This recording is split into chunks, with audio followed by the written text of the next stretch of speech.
రే కట్లు విప్పండి రా.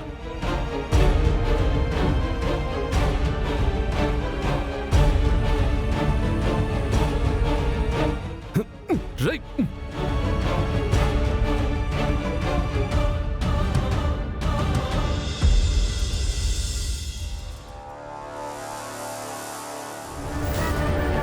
రే కట్లు విప్పండి రా. రే ఈయన ఆనంద భైరవి గారి పెద్ద అబ్బాయి కదా, ఈయన్ని ఎక్కడ కట్టేయడమేంటి? ఏదో జరుగుతుంది. ఈయన ఏదో ప్రమాదంలో ఉన్నాడు. వెంటనే ఈ విషయం ఆనంద భైరవి గారికి చెప్పాలి. ఈ విషయం వెంటనే తనకు ఫోన్ చేసి చెప్దాం. చా, ఫోన్లో ఛార్జింగ్ అయిపోయింది. ఏం చెయ్యాలి? ఇప్పుడే విషయం ఆనంద భైరవి గారికి చెప్పాలి.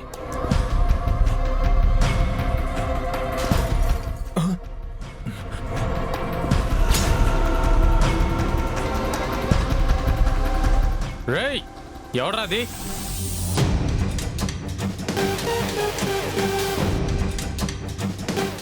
ఆగో.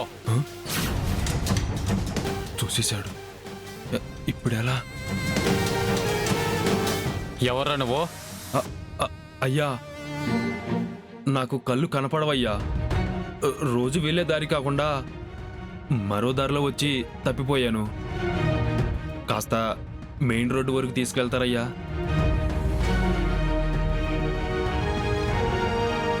సరే పదా, ఇలా ముందుకెళ్తే మెయిన్ రోడ్ వస్తుంది.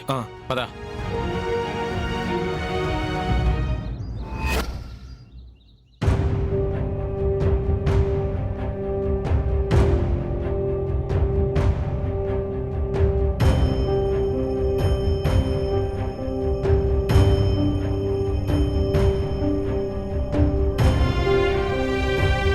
మీలాంటి పరిస్థితి ఏ తల్లిదండ్రులకు రావద్దు.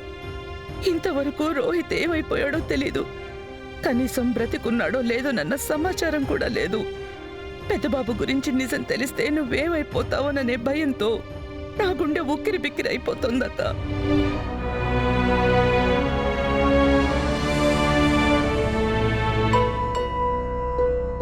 ఏం చెయ్యాలో, ఈ పరిస్థితిని ఎలా అధిగమించాలో కూడా నాకు పాలు పోవడం లేదు.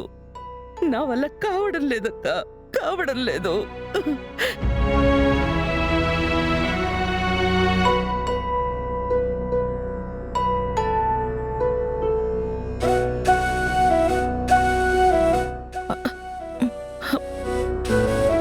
ఆనంద, అక్క.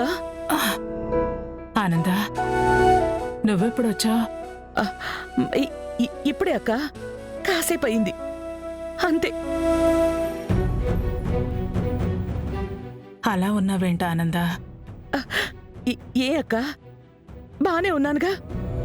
లేదా ఆనంద, బావుంటే నేను మాత్రం ఎందుకు అడుగుతాను చెప్పు? ఏదో బాధ నీలో నాకు కనిపిస్తోంది ఆనంద. ఇంటి పరిస్థితులు కూడా ఈ మధ్య ఏమాత్రం సానుకూలంగా లేవు. పైగా నువ్వు మాత్రమే కాదు, ఇంట్లో అందరూ నీలాగే చాలా ముభావంగాను ఏదో బాధని మనసులో అణుచుకుంటున్నట్టుగానే కనిపిస్తున్నారు. నిజం చెప్పానందా?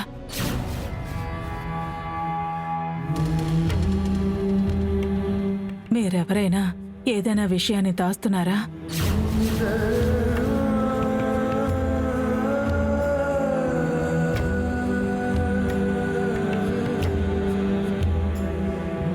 నేనెక్కడ బాధపడతానోనని నా ముందు మామూలుగా ఉంటున్నారు కదా.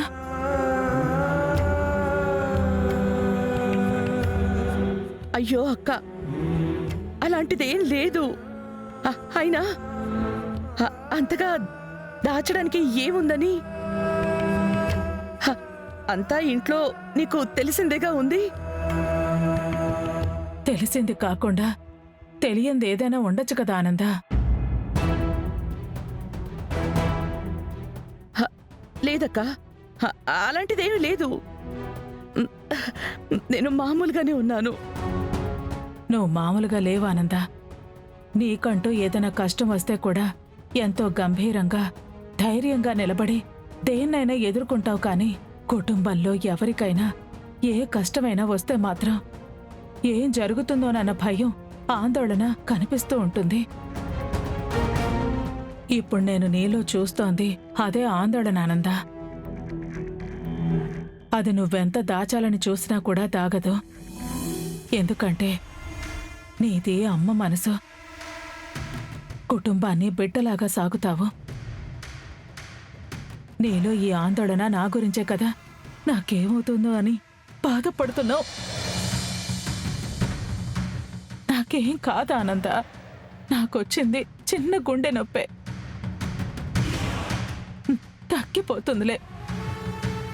ఈ గుండెని పదిలంగా కాపాడటానికి మీరంతా లేరు.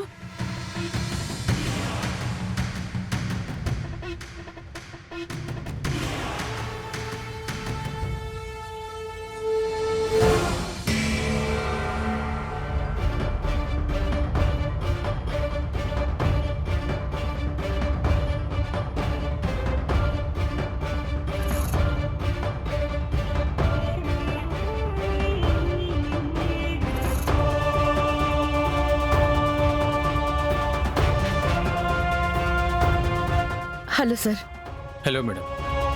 ఏదైనా క్లూ దొరికిందా? ఇప్పటి వరకు అయితే ఎలాంటి క్లూ లభించలేదు మేడం. ఇక్కడ ఉన్న బూడిదను కూడా టెస్టుల కొరకు ల్యాబ్కు పంపించాం. ఇప్పుడు కూడా ఇంకా ఎగ్జామింగ్ చేస్తున్నారు. అండ్ వన్ మిస్టరీ థింగ్ ఏంటంటే, ఈ ప్రమాదంలో ఒక మనిషి చనిపోయినట్టు గాని కాలిపోయినట్టు గాని ఎటువంటి దాఖలాలు కనిపించలేదు.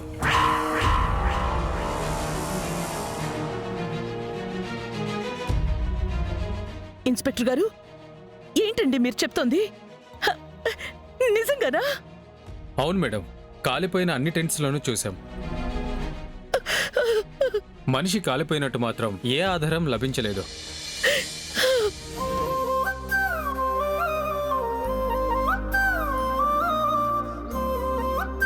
చితాభస్మంతో పాటు ఉండాల్సిన అస్థికలు ఇందులో లేవద్దయ్య గారు. Thank you sir. Okay madam.